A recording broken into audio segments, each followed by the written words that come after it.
नमस्कार, स्वागत है आपका टीवी 22 न्यूज में और मैं हूं आपके साथ शालिनी। आइए बढ़ते हैं आज की मुख्य खबर की।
ಜಿಲ್ಲಾ ಕಾಂಗ್ರೆಸ್ ವಿಶೇಷವಾದಂತಹ ಸನ್ಮಾನ ಜಿಲ್ಲಾಧ್ಯಕ್ಷರು ಎಲ್ಲರೂ ಚಪ್ಪಾಳೆ ಮುಖಾಂತರ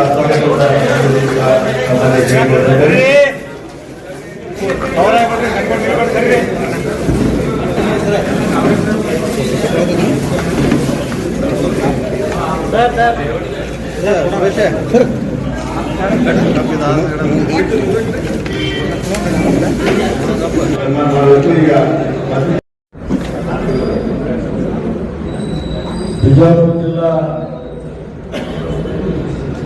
ಕಾಂಗ್ರೆಸ್ ಪಕ್ಷದ ಅಧ್ಯಕ್ಷರೇ,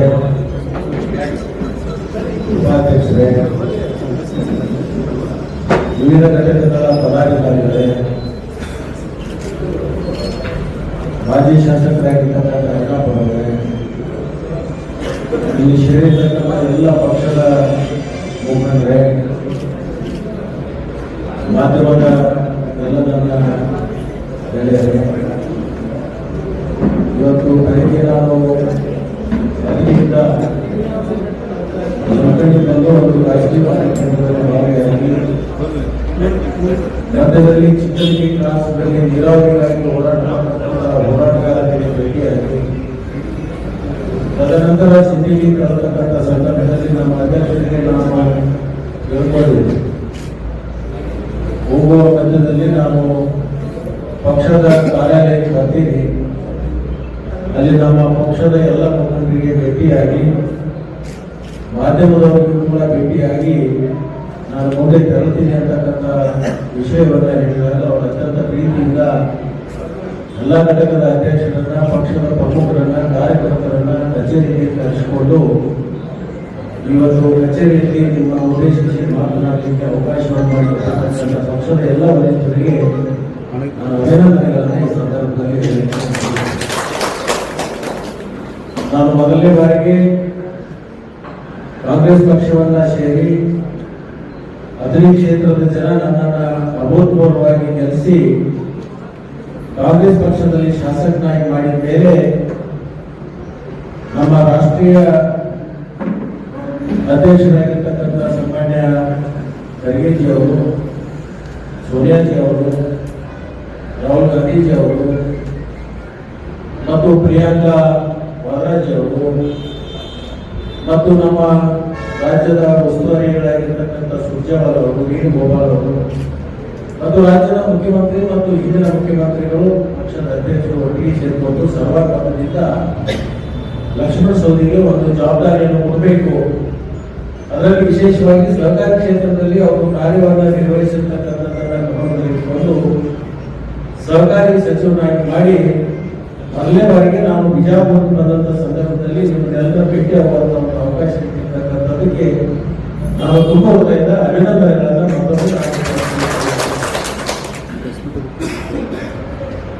ಬಹುಶಃ ನಿಮಗೆಲ್ಲ ಗೊತ್ತಿರುವ ಹಾಗೆ ರಾಜ್ಯದಲ್ಲಿ ಸುಮಾರು 30 ಲಕ್ಷ ಕುಟುಂಬಗಳಿಗೆ 25,000 ಕೋಟಿ ಬಡ್ಡಿ ರಹಿತ ಹಣವನ್ನ ಇವತ್ತು ಅಲ್ಪಾವಧಿ, ಮಧ್ಯಾವಧಿ ಮತ್ತು ದೀರ್ಘಾವಧಿ ಸಾಲವನ್ನು ಕೊಟ್ಟಿರ್ತಕ್ಕಂಥ ರಾಜ್ಯ ಅದು ಯಾವುದಾದ್ರೂ ಇದ್ರೆ ಅದು ಕರ್ನಾಟಕದಲ್ಲಿ ನಮ್ಮ ಪಕ್ಷದ ಸರ್ಕಾರ ಅಂತ ಹೇಳಿ ಈ ಸಂದರ್ಭದಲ್ಲಿ ನಾನು ಹೇಳಿ ಬಯಸ್ತೇನೆ.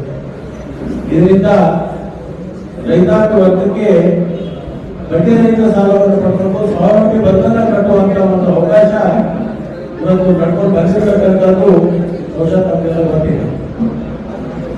ವಿಶೇಷವಾಗಿ ಮಧ್ಯಮಾವಧಿ ಮತ್ತು ದೀರ್ಘಾವಧಿಗೆ 15 ಲಕ್ಷವರೆಗೆ ಸಾಲವನ್ನು ಕೊಡುವುದರ ಮುಖಾಂತರ ಅಲ್ಪಾವಧಿ ಸಾಲದಲ್ಲಿ 5 ಲಕ್ಷವರೆಗೆ ಕೂಡ ಬಡ್ಡಿ ರಹಿತ ಸಾಲವನ್ನು ಪಡೆದಿರ್ತಕ್ಕಂಥದ್ದು ಬಹುಶಃ ಇಡೀ ರಾಜ್ಯದಲ್ಲಿ ರೈತಾಪಿ ವರ್ಗಕ್ಕೆ ಒಂದು ದೊಡ್ಡ ಶಕ್ತಿ ಸಿಕ್ಕಿದೆ ಅಂತಕ್ಕಂಥ ಮಾತನ್ನು ಈ ಸಂದರ್ಭದಲ್ಲಿ ನಾನು ಹೇಳಲಿಕ್ಕೆ ಬಯಸಿದ್ದೇನೆ. ವಿಶೇಷವಾಗಿ ನಿಮಗೆಲ್ಲ ಗೊತ್ತಿರುವ ಹಾಗೆ ಅಧಿವೇಶನ ಪ್ರಾರಂಭಕ್ಕೆ ಒಂದು ಭಾಗ ಆಯಿತು. ವಿರೋಧ ಪಕ್ಷದವರು ಈ ನಮ್ಮ ಅಧಿವೇಶನ ಪೂರ್ವದಲ್ಲಿ ವಿರೋಧ ಪಕ್ಷದವರು ಕೆಲವೊಂದು ತಂಡಗಳನ್ನು ರಚನೆ ಮಾಡಿ ಎಲ್ಲ ಜಿಲ್ಲೆಗಳಿಗೆ ಮತ್ತು ತಾಲೂಕುಗಳಿಗೆ ಕರೆದಿ ಈ ಬರ ಅಧ್ಯಯನ ಮಾಡ್ತೀವಿ, ಅತಿವೃಷ್ಟಿ ಅಧ್ಯಯನ ಮಾಡ್ತೀವಿ, ಅಧಿವೇಶನ ನಡೆದಂತ ಸಂದರ್ಭದಲ್ಲಿ ಸರ್ಕಾರದ ಬದಲಾವಣೆ ಜಯಂತಿದೆ ಅಂತ ಹೇಳಿ ಪ್ರಚಾರವನ್ನು ಕೊಟ್ಟು ಅನೇಕ ಕಡೆ ಹೋದರು. ಆದರೆ ನನಗನ್ಸುತ್ತೆ ಅವರ ಜವಾಬ್ದಾರಿಯನ್ನು ಸಂಪೂರ್ಣವಾಗಿ ಮರೆತು ಇವತ್ತು ಒಂದು ವಾರದ ಮಟ್ಟಿಗೆ ಅಧಿವೇಶನದಲ್ಲಿ ಯಾವುದೇ ಒಂದು ಬರಗಾಲದಾಗಲಿ ಅತಿವೃಷ್ಟಿ ಆಗಲಿ ಚರ್ಚೆ ಮಾಡಲಾರದೆ ಸಮಯವನ್ನು ಹಾಳು ಮಾಡಿರ್ತಕ್ಕಂಥದ್ದು, ವಿಧಾನಸಭೆಯ ಕಲಾಪಗಳನ್ನ ಇವತ್ತು ಹಾಳು ಮಾಡಿರ್ತಕ್ಕಂಥದ್ದು ಮಾಧ್ಯಮದವರು ತಾವು ನೋಡ್ತಾ ಇದ್ದಾರೆ. ಅವರು ಕೇವಲ ಒಂದು ವ್ಯಕ್ತಿಯ ಮೇಲೆ ಆರೋಪವನ್ನು ಮಾಡೋದ್ರ ಮುಖಾಂತರ ಆ ವ್ಯಕ್ತಿಯ ತೇಜಾವಧಿ ಮಾಡತಕ್ಕಂಥ ಕಾರ್ಯಕ್ಕೆ ಮುಂದಾಗಿದ್ದಾರೆ ಹೊರತಾಗಿ ರಾಜ್ಯದ ರೈತರ ಬಗ್ಗೆ, ಬರಗಾಲದ ಬಗ್ಗೆ, ಅತಿವೃಷ್ಟಿ ಬಗ್ಗೆ ಕಿಂಚಿತೂ ಅವರಿಗೆ ಕಾಳಜಿ ಇರ್ತಕ್ಕಂಥ ಒಂದು ಸಮಯ ಕೂಡ ನಾವು ನೋಡಲಿಲ್ಲ. ಅನಾವಶ್ಯಕವಾಗಿ ಕಲಾಪದ ಸಮಯವನ್ನು ಹಾಳು ಮಾಡಿ ಬಹುಶಃ ಒಂದು ದಿವಸಕ್ಕೆ ಕೋಟ್ಯಾಂತರ ರೂಪಾಯಿ ಖರ್ಚಾಗ್ತದೆ. ಸಾರ್ವಜನಿಕರ ದುಡ್ಡಿನಿಂದ ನಡೀತಕ್ಕಂಥ ಈ ಸರ್ಕಾರ ಮತ್ತು ಅಧಿವೇಶನ ಹಾಳು ಮಾಡಿರ್ತಕ್ಕಂಥದ್ದು ಬಹುಶಃ ತಾವೆಲ್ಲೂ ಕೂಡ ಗಮನಿಸಿದೆ ಅಂತ ಹೇಳಿ ನಾನು ಭಾವಿಸುತ್ತೀನಿ. ನಾನು ವಿರೋಧ ಪಕ್ಷಕ್ಕೆ ಈಗಾಗಲೂ ಕೂಡ ಅವರಿಗೆ ಸಂಸ್ಕೃತಿಯನ್ನು ಕೊಡಲಿ, ನಾಳೆ ಬೆಳಗ್ಗೆ ನಡೀತಕ್ಕಂಥ ಅಧಿವೇಶನದಲ್ಲಿ ಅದನ್ನ ಮಂಡವಾದವನ್ನು ಬಿಟ್ಟು ರಾಜ್ಯದಲ್ಲಿರ್ತಕ್ಕಂಥ ಜ್ವಲಂತ ಸಮಸ್ಯೆಗಳ ಬಗ್ಗೆ ಅವ್ರು ಚರ್ಚೆ ಮಾಡಬೇಕು ಮತ್ತು ಬರಗಾಲದ ಬಗ್ಗೆ ಹೆಚ್ಚು ಒತ್ತಡ ಕೊಟ್ಟು ಚರ್ಚೆ ಮಾಡಿ ಕೇಂದ್ರದಿಂದ ಬರ್ತಕ್ಕಂಥ ಹಣವನ್ನ ಈ ಬರಗಾಲಕ್ಕೆ ಬಳಸ್ಕೊಳ್ತಕ್ಕಂಥ ಕೆಲಸವನ್ನು ಮಾಡಬೇಕಾಗಿರ್ತಕ್ಕಂಥ ನಮ್ಮೆಲ್ಲರ ಆದ್ಯ ಕರ್ತವ್ಯ ಇದೆ. ವಿರೋಧ ಪಕ್ಷದ ನಾಯಕರು ಈ ರಾಜ್ಯದ ಬರಗಾಲದ ಪರಿಸ್ಥಿತಿಯನ್ನ ಕೇಂದ್ರ ಸರ್ಕಾರಕ್ಕೆ ಮನವರಿಕೆ ಮಾಡಿ ವಿಶೇಷ ಈ ಬರಗಾಲ ಪೀಡಿತ ಪ್ರದೇಶಗಳಿಗೆ ಹಣವನ್ನ ಕೇಂದ್ರದಿಂದ ತರಿಸಿ ರಾಜ್ಯ ಸರ್ಕಾರ ಮುಖಾಂತರ ನಮ್ಮ ಜೊತೆಗೆ ಕೈ ಜೋಡಿಸಬೇಕು ಅಂತಕ್ಕಂಥದ್ದನ್ನು ಕೂಡ ಈ ಸಂದರ್ಭದಲ್ಲಿ ನಾನು ಹೇಳಿ ಬಯಸ್ತೇನೆ. ನಾಳೆ ಬೆಳಗ್ಗೆ ಮತ್ತೆ ಅಧಿವೇಶನ ನಡೆದಂತ ಸಂದರ್ಭದಲ್ಲಿ ವಿರೋಧ ಪಕ್ಷದ ಎರಡೂ ಪಕ್ಷದವರು, ಅದು ಬಿಜೆಪಿ ಪಕ್ಷ ಇರ್ಬೋದು ಮತ್ತು ಜೆಡಿಎಸ್ ಪಕ್ಷದವರು ಇರಬೇಕು, ಅವರು ಒಟ್ಟಿಗೆ ಸೇರಿಕೊಂಡು ಈ ಒಂದು ಜ್ವಲಂತ ಸಮಸ್ಯೆ ಬಗ್ಗೆ ಚರ್ಚೆಯನ್ನು ಮಾಡಿ ಕೇಂದ್ರದ ಮೇಲೆ ಒತ್ತಡವನ್ನು ಹಾಕಿ ಈ ಬರಗಾಲ ಪರಿಹಾರಕ್ಕೆ ಅವರು ಸಹಕಾರವನ್ನು ಕೊಡಬೇಕು ಅಂತ ಹೇಳಿ ನಿಮ್ಮ ಮುಖಾಂತರ ನಾನು ಎರಡೂ ಪಕ್ಷದವರಿಗೆ ಆಗ್ರಹವನ್ನು ಮಾಡ್ತೀನಿ. ವಿಶೇಷವಾಗಿ ಇವತ್ತು ಮಾನ್ಯ ಮುಖ್ಯಮಂತ್ರಿಗಳು ಹೊಸದಾಗಿ ಅನೇಕ ಕಾರ್ಯಕ್ರಮಗಳನ್ನು ಇವತ್ತು ಪ್ರಾರಂಭ ಮಾಡಿದ್ದಾರೆ.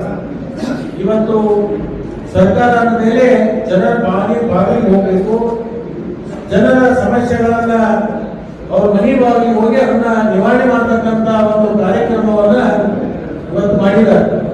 ಅದು ಜನರ ಮಧ್ಯದಲ್ಲಿ ನಿಂತ್ಕೊಂಡು ಅನೇಕ ಶಾಸಕರಿರ್ಬೋದು ಮತ್ತು ಮಂತ್ರಿಗಳಿರ್ಬೋದು, ಯಾರ್ಯಾರು ಸಚಿವರಾಗಿದ್ದಾರೆ, ಯಾವ್ಯಾವ ಜಿಲ್ಲೆಗೆ ಉಸ್ತುವಾರಿಯನ್ನು ಕೊಟ್ಟಿದ್ದಾರೆ, ಆ ಉಸ್ತುವಾರಿ ಕೊಟ್ಟಿರ್ತಕ್ಕಂಥ ಎಲ್ಲ ಸಚಿವರು ವಾರದಲ್ಲಿ ಮೊದಲನೇ ಶನಿವಾರ ಮತ್ತು ಮೂರನೇ ಶನಿವಾರ ಆಯಾ ತಾಲೂಕುಗಳಿಗೆ ಹೋಗ್ಬೇಕು, ಹೋಬಳಿ ಮಟ್ಟಕ್ಕೆ ಹೋಗ್ಬೇಕು. ಅಲ್ಲಿ ಹೋಗಿ ಜನಸ್ಪಂದನೆ ಕಾರ್ಯಕ್ರಮಗಳನ್ನು ಆಯೋಜನೆ ಮಾಡಿ ಜನರ ಸಮಸ್ಯೆಯನ್ನ ತ್ವರಿತವಾಗಿ ಅದನ್ನ ಬಗೆಹರಿಸಬೇಕು ಅಂತಕ್ಕಂಥ ಹೊಸ ಆದೇಶವನ್ನ ಮಾಡಿ ನಮ್ಮ ಸರ್ಕಾರ ಜನರ ಪರವಾಗಿ ಜನರ ಬಾಗಿಲಿಗೆ ಹೋಗ್ತಿದೆ ಅಂತಕ್ಕಂಥದ್ದನ್ನ ಇವತ್ತು ಹೊಸ ವಿನೂತನವಾಗಿರ್ತಕ್ಕಂಥ ಕಾರ್ಯಕ್ರಮವನ್ನ ನಾವು ಪ್ರಾರಂಭ ಮಾಡಿರ್ತಕ್ಕಂಥದ್ದು. ಮುಂದಿನ ದಿನಮಾನದಲ್ಲಿ ರಾಜ್ಯದ ಜನ ಅದನ್ನ ಸದುಪಯೋಗವನ್ನು ಪಡ್ಕೋಬೇಕು ಅಂತಕ್ಕಂಥ ಮಾತನ್ನ ಈ ಸಂದರ್ಭದಲ್ಲಿ ನಾನು ಹೇಳಿ, ವಿಶೇಷವಾಗಿರ್ತಕ್ಕಂಥ ನಾನು ಸಿದ್ದಿಯಲ್ಲಿ ಒಂದು ಕಾರ್ಯಕ್ರಮ ಇರೋದ್ರಿಂದ ಅಲ್ಲಿಂದ ಮತ್ತೆ ನಾನು ಗುಲ್ಬರ್ಗಾಕ್ಕೆ ಹೋಗಬೇಕಾಗಿರ್ತಕ್ಕಂಥ ಒಂದು ಕಾರ್ಯಕ್ರಮ ಇರೋದ್ರಿಂದ ದಾರಿ ಮಧ್ಯದಲ್ಲೇ ನಾನೊಂದು ಪರಿಪಾಠವನ್ನು ಇಟ್ಕೊಂಡಿದ್ದೀನಿ. ಯಾವ ಜಿಲ್ಲೆಗೆ ಹೋಗ್ತೀವೋ ಆ ಜಿಲ್ಲೆಯಲ್ಲಿರ್ತಕ್ಕಂಥ ನಮ್ಮ ಪಕ್ಷದ ಕಾರ್ಯಾಲಯಕ್ಕೆ ಹೋಗ್ಬೇಕು, ನಮ್ಮ ಮುಖಂಡರಿಗೆ ಭೇಟಿ ಆಗಬೇಕು, ಅವರಲ್ಲಿ ಇರ್ತಕ್ಕಂಥ ಭಾವನೆಯನ್ನು ಅರ್ಥ ಮಾಡಿಕೊಂಡು ಮುಂದಿನ ದಿನಮಾನದಲ್ಲಿ ಪಕ್ಷವನ್ನು ಇನ್ನಷ್ಟು ಸಂಘಟಿಸಿ ಮತ್ತೆ 2028ಕ್ಕೆ ಕಾಂಗ್ರೆಸ್ ಪಕ್ಷವನ್ನು ಅಧಿಕಾರಕ್ಕೆ ತರಬೇಕು ಅಂತಕ್ಕಂಥ ಒಂದು ಸಂಕಲ್ಪವನ್ನ ಕೊಟ್ಟು ಇವತ್ತು ನಮ್ಮ ಸರ್ಕಾರ ಅನೇಕ ಹೆಜ್ಜೆಗಳನ್ನು ಇಟ್ಟಿದೆ. ನಿಮ್ಗೆಲ್ಲರಿಗೂ ಇವತ್ತು ನಾನು ಭರವಸೆ ಕೊಟ್ಟಿದ್ದೀನಿ. ನಮ್ಮ ಪಕ್ಷದ ಮುಖಂಡರಿಗೆ ನಿಮ್ಮೆಲ್ಲರ ಶ್ರಮದಿಂದ, ನಿಮ್ಮೆಲ್ಲರ ಒಂದು ಆಶೀರ್ವಾದದಿಂದ ಕಾಂಗ್ರೆಸ್ ಪಕ್ಷ ಕರ್ನಾಟಕದಲ್ಲಿ ಆಡಳಿತ ಮಾಡ್ತಾ ಇದೆ. ಮುಂದಿನ ನಿರ್ಮಾಣದಲ್ಲಿ ನಮ್ಮ ಪಕ್ಷದ ಕಾರ್ಯಕರ್ತರು ಒಂದು ಹಳ್ಳಿಗೆ ಹೋದಾಗ ಜನ ಅವ್ರ ಮುಂದೆ ಬಂದು ಮತ್ತೆ ನೀವೇ ಅಧಿಕಾರಕ್ಕೆ ಬರಬೇಕು ಅಂತಕ್ಕಂಥ ಆಶೀರ್ವಾದ ಮಾಡುವ ನಿಟ್ಟಿನಲ್ಲಿ ನಾವು ಕಾರ್ಯಕ್ರಮವನ್ನು ಮುಂದಿನ ನಿರ್ಮಾಣದಲ್ಲಿ ಮಾಡ್ತೀವಿ ಅಂತಕ್ಕಂಥ ಮಾತನ್ನ ಈ ಒಂದು ಸಂದರ್ಭದಲ್ಲಿ ಹೇಳಿ ನಿಮ್ಮೆಲ್ಲರಿಗೂ ವಂದಿಸಿ ಒಂದೆರಡು ಮಾತು ಮುಗಿಸಿ. ಜೈ ಜೈ ಕರ್ನಾಟಕ, ಜೈ ಕಾಂಗ್ರೆಸ್. आपसे मुलाकात, तब तक लिए नमस्कार और देखते रहिए टीवी 22 न्यूज। ऐसे ही लेटेस्ट अपडेट पाने के लिए हमारे चैनल को सब्सक्राइब करें और तुरंत नोटिफिकेशन पाने के लिए बेल आइकन दबाना ना भूलें। यदि आप हमें फेसबुक या इंस्टा के माध्यम से देख रहे हैं तो हमारे पेज को फॉलो जरूर करें। धन्यवाद।